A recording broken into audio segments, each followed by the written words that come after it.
Welcome to the world of John's Manville insulation.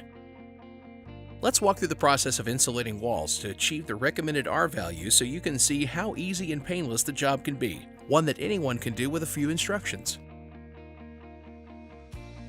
First, you need to figure out what kind of insulation you should use. There are two main types, pre-cut batts and rolls. Pre-cut batts are easiest to handle when you're filling standard-sized spaces like walls, so there's less cutting. That's what we'll use on this project. Rolls are great for long runs in attics, but that's a different video. Craft face or unfaced insulation are both good to use for different parts of your house. Get craft face insulation for your exterior walls, exterior basement walls, and attic ceiling. That craft facing or vapor retarder works really hard to keep moisture inside your home and out of the walls, where it could condense and cause mold and other problems. In some areas, like the extreme northern US, code may require you to use an unfaced insulation with plastic sheeting as a vapor retarder. No craft facing here. For interior walls and floors, choose unfaced insulation. They won't need that extra moisture protection. Make sure to buy the correct R value for your project. A 2x4 stud wall can hold R13 or 15. A 2x6 stud wall can hold R19 or 21. And don't forget the right tools and safety gear. Fiberglass insulation has come a long way. While it's much softer now, it may cause temporary skin irritation. So it's important to wear safety goggles and protective clothing. You'll likely be working in dusty, unfinished spaces. So let's get down to it. Measure your wall cavity opening to make sure your insulation will fit, top to bottom, side to side. If it needs a trim, cut it using a utility knife and a straight edge, like a 2x4.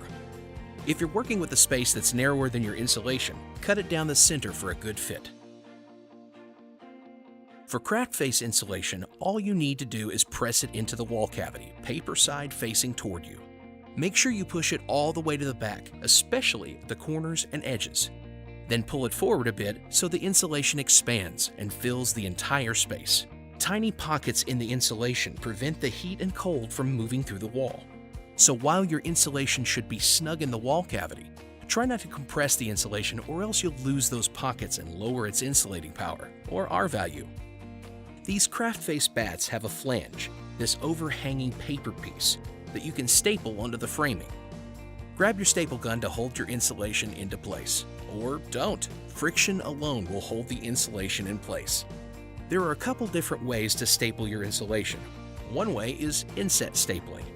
With this technique, you'll staple the flange to the inside of the wall stud like this.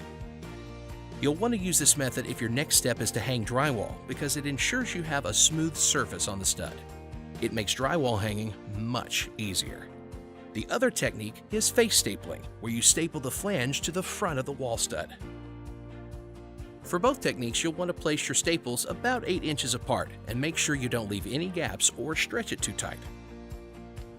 Install unfaced insulation the exact same way. You just don't have to staple it. It's no sweat. Check around windows and doors for gaps you might have missed. Just take the scraps and push into the space using your screwdriver. Be careful not to overstuff it. Then apply a canned foam insulation over the fiberglass. Be careful, it expands quickly. Test small sprays at a time to make sure you don't overfill. And that's all there is to it. To increase your insulation IQ, watch our other JM videos. See what else you can learn.